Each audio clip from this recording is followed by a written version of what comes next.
창세기 6장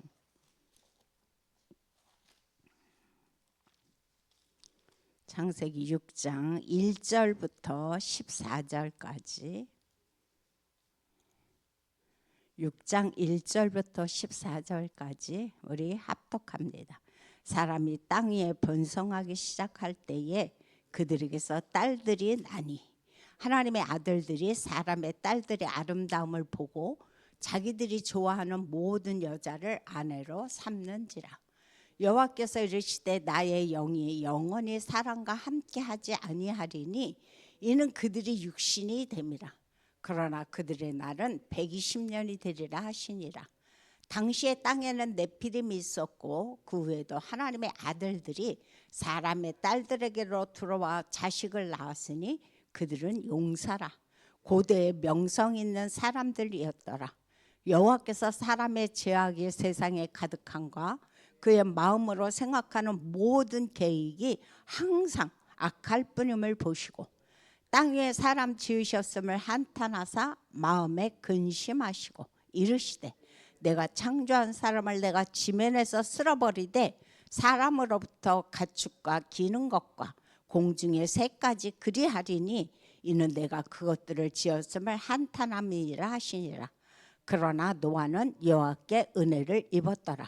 이것이 노아의 족본이라. 노아는 의인이요 당대의 완전한 자라. 그는 하나님과 동행하였으며 세 아들을 낳았으니 셈과 함과 야벳이라. 그때 온 땅이 하나님 앞에 부패하여 포악함이 땅에 가득한지라. 하나님이 보신즉 땅이 부패하였으니 이는 땅에서 모든 혈육 있는 자의 행위가 부패함이었더라. 하나님이 노아에게 이르시되 모든 혈육 있는 자의 포악함이 땅에 가득하므로 그 끝날이 내 앞에 이르렀으니 내가 그들을 땅과 함께 멸하리라. 너는 고페르나무로 나를 위하여 방주를 만들되 그 안에 칸들을 막고 역청을 그 안팎에 칠하라. 아멘. 오늘 말씀은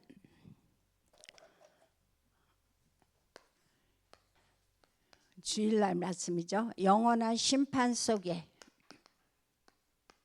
준비된 하나님의 은혜.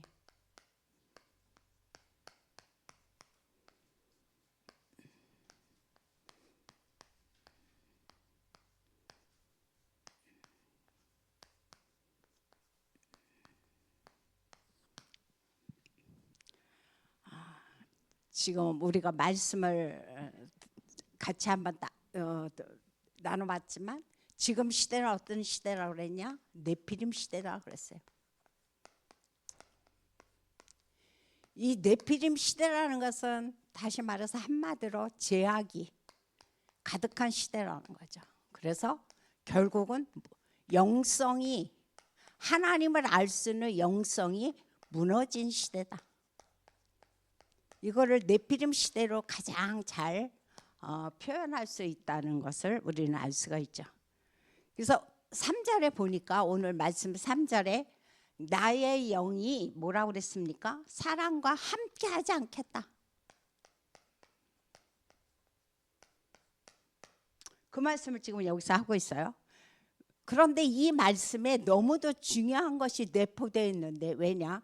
우리가 창세기 1장 27절에 보면 하나님께서 우리를 하나님의 형상으로 창조하셨죠. 그죠? 하나님의 형상으로 창조하시면서 이 사람은 어느 때 제거를 행복했느냐? 하나님과 함께 할 때.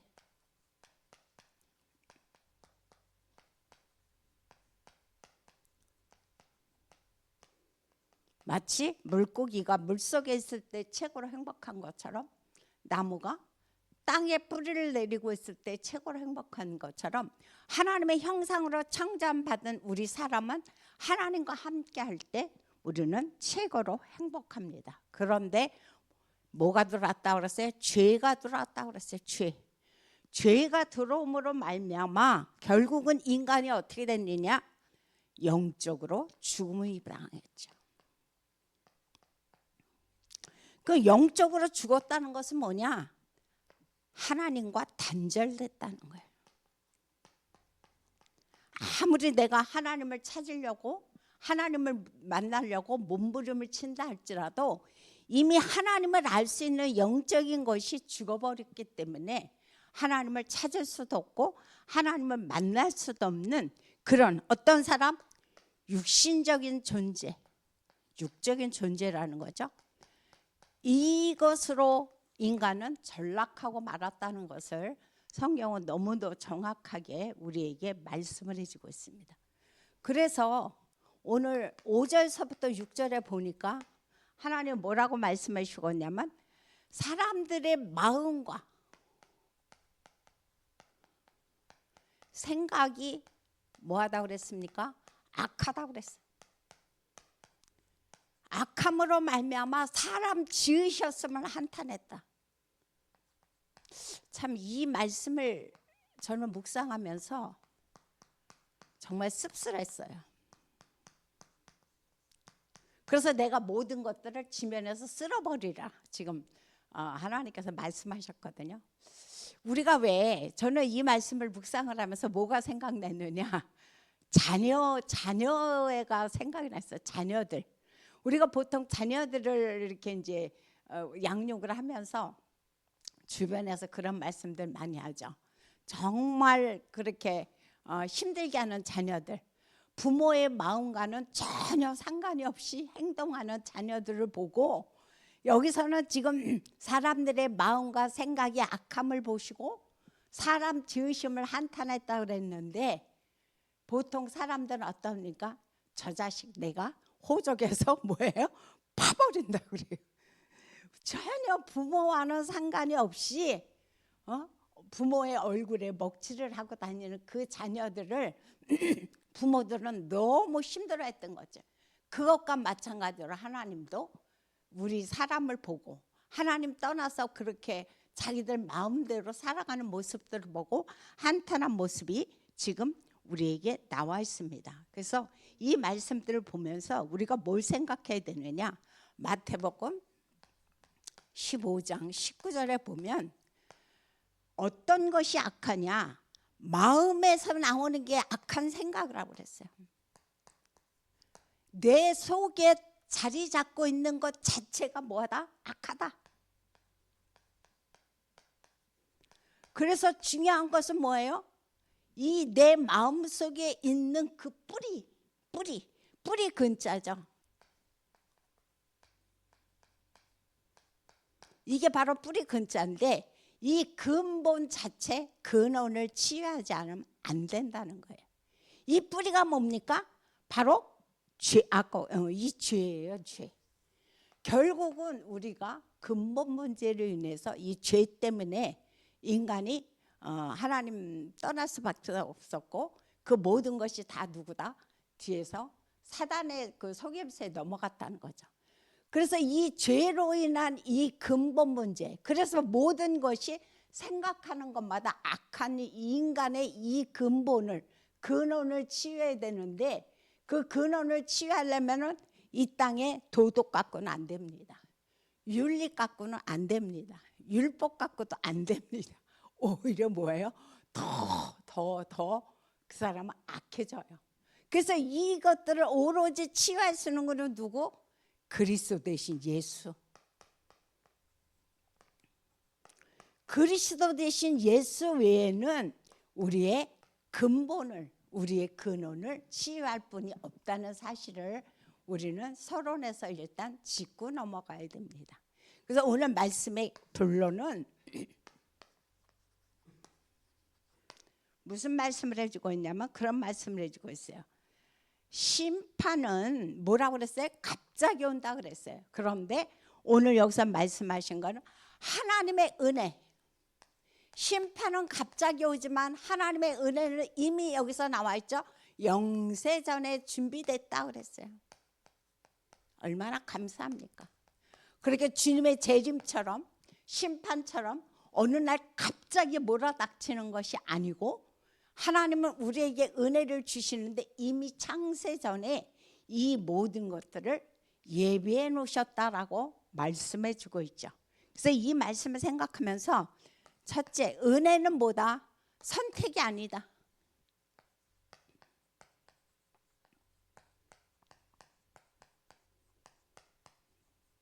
은혜는 선택이 아닌 뭐다? 하나의 관계다 그랬어요. 저는 이 말씀을 묵상을 하면서 선택이 아니고 관계? 좀 어렵다라는 생각이 들었어요. 이게 무슨 의미일까? 라고 계속 말씀을 묵상하고 이번 주 강단을 듣고 묵상을 하다 보니까 다른 것이 아니고 한마디로 말해서 하나님께서 우리를 구원하시기 위해서 한 번에 선택을 해주셨죠. 그런데 하나님은 한 번의 선택으로 끝나지 않는다는 거예요. 우리에게 원하는 것이 뭐냐? 내가 너희를 은혜로 한 번 구원한 거로 나는 끝나고 싶지 않아. 다시 말해서 뭐예요? 나는 너와 지속적인 관계를 갖고 싶어. 나는 너와 늘 동행하고 싶어. 나는 너와 늘 함께하고 싶어. 그 말씀의 의미가 여기에는 내포되어 있다는 사실을 우리는 너무도 이번 주 말씀을 통해서 잘 알 수가 있죠. 그래서 오늘 8절에 보니까 노아는 어떤 사람이라고 그랬습니까? 여기서 보니까 하나님 보시기에 의인이다 그랬어요. 하나님 보시기에 의인. 그러면서 이 사람은 또 어떤 사람이냐? 당대의 완전한 자다 그랬어요. 어떻게 하면 완전한 자가 될지는 모르겠지만 당대에 하나님 보시기에 완전한 자다 그랬어요. 그래서 이것을 보면서 그때 말씀을 하셨죠. 이 말씀을 보면서 하나님께서는 노아가 의인이고 완전한 자라고 말씀하시면서 이분이 오늘 말씀 아까 말씀드렸던 하나님과 뭐 하기를 원하신다? 하나님은 동행하는 자였다 그랬어요. 중요한 게 지금 이겁니다. 이 노아는 의인이었고 하나님 보시기에 완전한 자였기 때문에 하나님과 늘 어떤 사람이었다? 동행하는 자였다. 아까도 말씀드렸던 것처럼 하나의 그냥 구원받은 것으로 하나님께서 내가 너를 택해서 하나님 자녀를 만든 것으로 하나님은 원하지 않는다는 거죠. 내가 너와 지속적인 관계를 갖기를 원해. 그래서 하나님과 늘 동행했는데 그래서 이 노아는 항상 지속적으로 하나님과 교제했죠. 그러면서 하나님이 늘 노아와 어떻게 했다고 그랬습니까? 함께 했다고 그랬어요. 동행이라는 것이 뭐라고 그랬습니까? 같은 마음.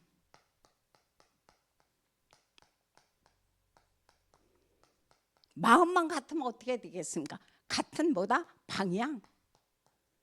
같은 마음과 같은 방향을 가지고 이걸 가지고 하나님과 함께 하는 거죠.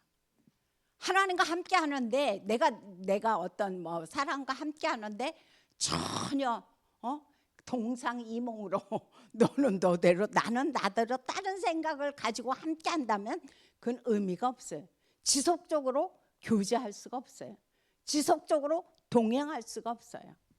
그래서 여기서 말씀하시는 것은 하나님은 이 노아로 말미암아 지속적으로 늘 이 땅에서 함께 하기를 원하셨다라고 말씀해 주고 있습니다. 그래서 같은 마음과 같은 방향이 뭡니까? 하나님이 원하시는 것이 이것이 하나님이 원하는 건데 그게 다른 것이 아니고 생명 구원이죠. 하나님은 다른 거 원한 것이 아닙니다. 바로 이 땅에 하나님 떠난 생명들, 하나님 떠나서 고통당하는 사람들의 생명을 구원하기를 항상 하나님은 원하고 계셨어요. 그래서 저는 이 말씀을 묵상을 하면서 시편 23편이 떠올랐어요. 여호와는 나의 목자시니 내게 부족함이 없으리로다. 그가 나를 푸른 초장에 누우시며 쉴만한 물가로 인도하시는도다. 지금 이게 뭡니까? 함께해요. 지금 다윗이 이때가 굉장히 힘들 때였거든요. 너무너무 그 여러 가지로 고통당할 때 압살롬은 자기 아들인데 자기 죽이려고 쫓아다니죠. 반역하죠. 자기 장인은 늘 자기 죽이려고 쫓아다니죠. 항상 이웃의 적군들은 다윗을 잡으려고 또 항상 호시탐탐하죠. 이렇게 힘들 때인데 다윗이 시편 23편을 묵상할 수 있었다. 그 얘기는 뭡니까? 바로 다윗에게 시편 1편이 묵상됐다는 겁니다. 시편 1편이 뭡니까? 바로 묵상에 대해서 복 있는 사람은 악인의 꾀를 따르지 아니하며 하나님의 말씀을 늘 묵상하는 자라고 그랬거든요. 그래서 이런 사람이 진짜 뭐다? 하나님과 동행하는 사람이다라고 우리는 말할 수 있습니다. 그래서 이 말씀을 우리가 생각하시면서 오늘 두 번째로 하나님 하시는 말씀이 뭐다? 여기서 하시는 말씀이 하나님은 심판보다 먼저 뭘 준비하셨다? 구원을 준비하셨다. 우리는 화가 나고 그 사람에 대해서 또 누구에 대해서 어떤 적개심이 들 때 어떻게 해요? 그냥 일단 행동 먼저 저질러 버리죠. 그런데 하나님은 그렇게 하지 아니하고 심판하시기 전에 구원을 준비해 놓으셨다라고 말씀해 주고 있어요. 그래서 에베소서 너무도 잘한 말씀 1장 4절부터 5절에 보면은 그런 말씀이 있죠. 하나님께서는 나를 언제? 창세 전에, 이미 창세 전에 나를 구원하시려고 예비해 놓으셨다 그랬어요. 그런데 억지로가 아니야, 마지못해가 아니라 뭐예요? 기쁘신 뜻대로. 저는 이 말씀을 묵상할 때마다 참 감사하다, 진짜 감사하다. 하나님께서 이 땅에 지금 거의 한 5억 정도 될 겁니다. 인구들이 한 84억 정도가 지금 됐을 텐데 이 인구 중에서 하나님께서 이미 이 세상을 만들기 전에 나를 찜해놨다. 이 생각만 하면 얼마나 감사한지 몰라요. 너무너무 감사한 거예요. 그런데 우리가 진짜 분신 같은 우리가 자녀들이 있잖아요. 근데 분신 같은 자녀들을 우리가 가질 때 진짜 기쁜 마음으로 감사한 마음으로 우리가 자녀들을 잉태했습니까? 몰라요. 저만 그런지는 모르겠어요. 저는 생각지도 않았는데 자녀가 잉태됐거든요. 그러니까 우리는 저 같은 경우는 준비도 안 된 상태에서 자녀가 잉태가 됐단 말이에요. 그런데 주님은 우리를 구원하기 위해서 이 4억 되는 이 인구 중에서 나를 이미 이 세상도 만들기 전에 픽업해 놓으셨다고 지금 말씀해 주고 있어요. 그래서 이 말씀만 묵상하면 다른 거 다 떠나서 다른 거 다 젖히고라도 우리는 정말 감사를 안 할 수 없다는 생각이 이 말씀을 묵상할 때마다 생각이 듭니다. 그러면서 하나님은 뭐라고 말씀해 주고 있느냐? 여기서 말씀하셨는데 노아에게 구원을 준비했는데 그 방법이 뭡니까? 언약 대신 방주입니다.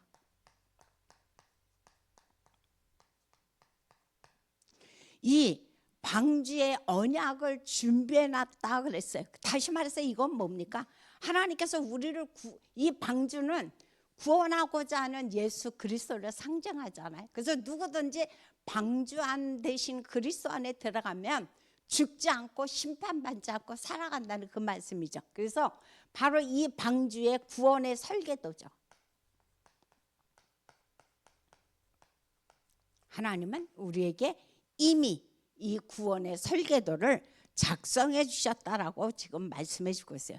그런데 보니까 노아는 분명히 하나님께서 그때 당시에 비가 올 생각도 안 했거든요. 하늘은 쨍쨍하고 한데 이제 노아에게 이 땅이 이렇게 되니까 이제 다음 주부터 나오겠지만 이 땅을 내가 물로 심판할 거야. 그러니까 너는 그것도 뭐예요? 아라랏산 아주 저 산 꼭대기에다가 이렇게 설계도를 가지고 방주를 지어라라고 말씀했어요. 그럼 보통 사람들 같으면 하나님 그렇게 쉽게 순종할 수 있었을까? 저는 그 생각이 들어요. 아니 전혀 그런 기미도 보이지 않았는데 아니 갑자기 하나님께서 내가 이 땅의 모든 것을 쓸어버리겠다고 말씀하신 것이 진짜 마음에 300% 믿어졌을까?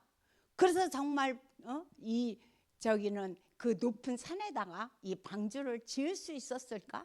그 마음이 들거든요. 그런데 지금 노아는 뭐라고 그러세요? 당대의 의인이었다. 당대의 완전한 자였다. 당대에 하나님과 동행하는 자였다라고 벌써 전제가 나와 있어요.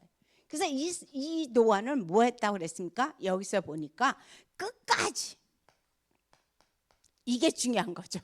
끝까지 뭐예요? 말씀에 순종한 사람이 누구다? 바로 노아다 그랬어요. 우리는 이게 참 안 되는 것 같아요. 끝까지 나쁜 거로 끝을 본다 그래. 사람들은 보러 그러죠. 내가 어떤 것도 화가 나. 그럼 내가 끝을 보고 말 거야.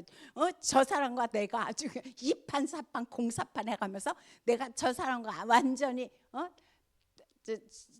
서로 관계를 끊어버리는데 내가 끝까지 갈 거라고 보통 사람들이 이를 악무는데, 지금 노아는 그것이 아니라 하나님 말씀에 끝까지 순종했다라고 성경은 우리에게 말씀해 주고 있습니다. 그래서 히브리서 11장 7절에 보면은 잘 나와 있죠. 거기서 뭐라고 말씀하냐, 노아는 보이지 않는 일에, 안 보였다 그랬어요. 기미도 없다 그랬어요.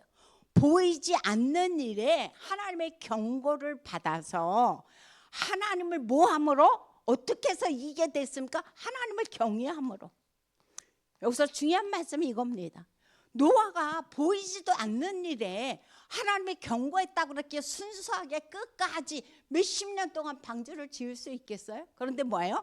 하나님을 경외함이라는 말씀이 여기에 단서로 나와요.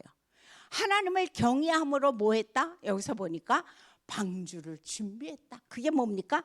그래서 믿음으로라는 말씀이 나옵니다. 믿음으로.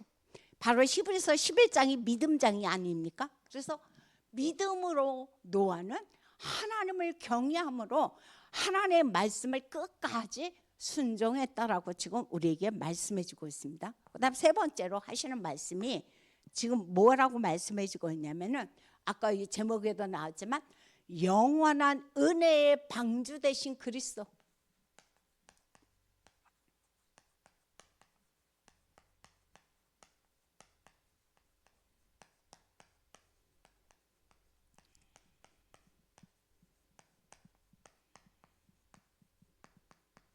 방주가 그리스도를 상징한다는 거 우리는 너무너무 잘 알고 있죠. 그래서 방주의 재료가 뭐냐? 이 방주의 재료는 하나같이 뭘 상징하냐면은, 여기서 하신 말씀, 예수 그리스도께서 우리에게 베푸신 그 일, 그 예수 그리스도가 베푸신 행하신 의미,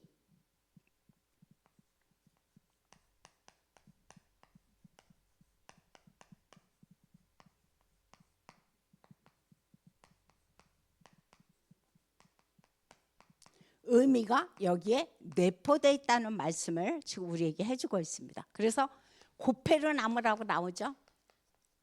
이 고페르 나무의 특징은 뭐냐? 방수가 잘 된다는 거예요. 그리고 이 고페르 나무의 특징은 뭐냐? 부패에 강하다는 겁니다. 방수가 잘 되고 부패에 강한 게 고페르 나무인데, 이 말씀은 다시 말해서 썩지 않는 하나님의 뭘 상징합니까? 여기서 보니까 영생, 예수 그리스도의 영생을 상징한다 그랬어요. 그 다음에 두 번째로, 세 번째로 보니까 방주는 뭘 상징하느냐? 방주가 아니죠. 역청. 역청은 물이 잘 안 들어가게끔 만드는 하나의 작용을 한다고 그랬잖아요. 그래서 이 얘기는 다시 말해서 어떤 걸로 하나? 물이 들어오지 못하게 함으로, 다시 말해서 그리스도께서 이곳에서 보혈로 바로 우리에게 속죄, 그리스도의 보혈로 우리를 속죄하신 것을 우리에게 말씀해 주고 있습니다. 그 다음 네 번째로 홍수로 심판한다고 그랬어요. 홍수로 심판한다는 것은 다른 말씀이 아니고, 여기서 모든 것을 물로 정결케 한다, 그것을 의미하고 있다라는 것을 지금 말씀해 주고 있어요. 그러면서 문이 오로지 하나다. 이 말씀은 구원자 되신 예수 그리스도를 만나는 길은 오직 그리스도 한 번밖에 없다는 거죠. 그래서 요한복음 14장 6절, 내가 곧 길이요 진리요 생명이니 나로 말미암지 않고는 아버지께로 올 자가 없다고 그랬어요. 사도행전 4장 12절, 오로지 천하인간의 구원 얻을 만한 다른 이름을 우리에게 준 적이 없다라고 우리에게 말씀해 주고 있습니다. 그런데 지금의 현장 상태는 뭐다? 이 땅의 현장 상태는 마태복음 24장 38절에서 39절을 이야기하고 있습니다. 노아가 홍수전에 노아가 방주에 들어가던 날까지 사람들은 뭐했냐? 먹고 마시고 장가들고 시집가고 홍수가 나서 멸하기까지 이들은 뭐예요? 깨닫지 못했다고 그랬어요. 그게 지금 어떤 상태냐? 영적 무감각 상태다.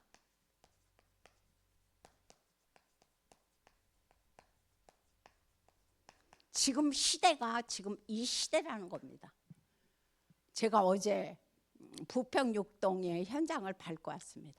지금 우리가 12지역에 절대 망대를 세우기 위해서 지금 기도하며 준비하고 있거든요.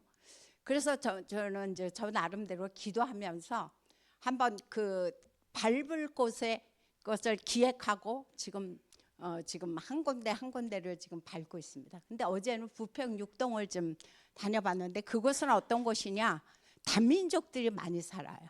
그 어제도 가보니까 그 저쪽이 미얀마 사람이라든가 중국 사람 같은 사람들이 그 부평 육동 쪽에 많이 이렇게 분포되어 있습니다. 그런데 뭐 개인 집에 이제 들어가기 쉽지 않았죠. 그런데 이제 상가들을 주로 이제 들어를 갔는데 들어가면 한 주 부동산을 들어갔어요. 그때 엄청 반갑게 맞았어요.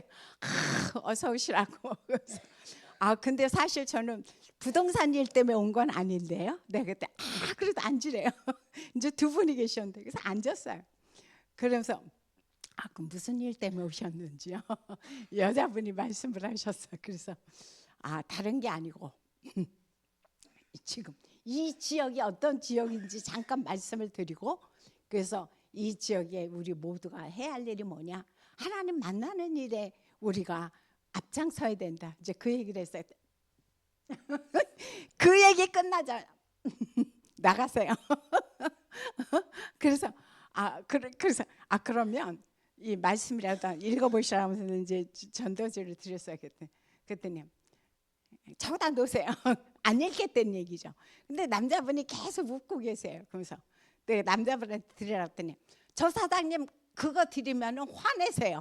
주지 마세요. 그러더라고. 그래서 내가 근데 그 집뿐만이 아니라 몇 집을 다녔는데 그 지역의 상태가 바로 이 상태였어요.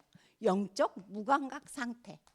오로지 그 지역 자체가 다민족들이 많이 살고 상가 중심이고 많은 사람들이 막 여러 가지로 좀 무질서하다 보니까 사람들이 돈 버는 거에는 관심이 굉장히 강박해요. 어제 다니다 보니까. 그런데 한 군데 그곳에 미용실이 하나 있었는데 미용실에 그분은 그 동수교회 다니는 분이시라고 하더라고. 그러면서 너무너무 반갑게 그래서 다음에 꼭 또 찾아오라고 자기는 예수 믿고 자기 집안 다 예수 믿는다고 말씀하시더라. 그래서 보통 두 종류의 예수 믿는 사람들이 예수 믿는 사람들 가운데 이런 거 하면은 나 예수 믿어요 오지 마세요 하는 사람이 있는가 하면 한 분은 또 그렇게 오라고. 그래서 목사님께서 그 말씀하셨거든요. 많은 지역이 있지만 그 중에서 옥토를 찾아라. 그래서 옥토 다시 말해서 황금 지역이죠, 그죠? 그래서 황금지대를 어떻게 하면 찾을 것일까? 그거를 보면서 계속 기도하면서 다니는데 바로 그 지금 미용실 어제 만난 그 미용실 같은 원장분이 바로 그분이겠다라는 생각이 들어요. 그래서 다음 주에 한번 이제 그쪽 반대 지역을 더 돌려고 하는데 그래서 그 집에 다시 한번 찾아보려고 합니다. 그래서 지금 이 시대는 어떤 시대다? 영적 무감각 시대다. 그럼 이럴 때 우리가 뭐 해야 할 것이냐? 결론입니다. 결론은 다른 것이 아니고 그럼 이럴 때에 나는 어떤 사람이냐 그거죠. 그걸 한번 돌아봐야 돼요. 나는 버티는 인생이냐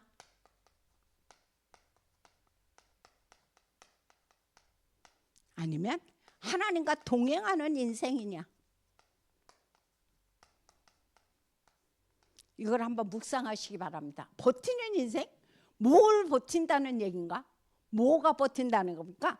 기도가 안 되면 버틴다 그랬어요. 그럼 나는 기도가 지금 되고 있는가를 한번 살펴봐야 되겠죠. 그죠? 나는 기도가 되고 하나님과 지금 24시간 아니지만 그래도 나는 하나님과 동행하고 있다고 생각하면 우리는 감사한 거죠. 그래서 우리는 버티는 인생이 아니라 우리가 회복해야 될 것이 뭐냐? 영적 무감각한 이 시대에 우리가 회복해야 될 것은 기도 회복입니다. 내가 만약에 영적 호흡이라고 했죠. 기도는 호흡이 끊어지면 죽어요. 마찬가지로 우리가 하나님과의 관계에 있어서 기도가 끊어지면 우리는 죽을 수밖에 없습니다.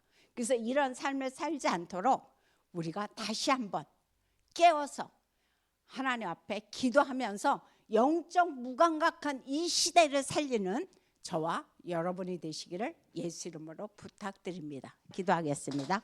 참으로 좋으신 하나님 감사를 드립니다.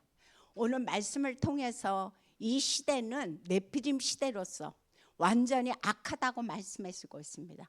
생각이 악하고 마음에서 나오는 모든 것이 악하고 하나님과 전혀 상관이 없이 하나님을 전혀 아버지 찾지조차도 않으려고 하는 시대입니다.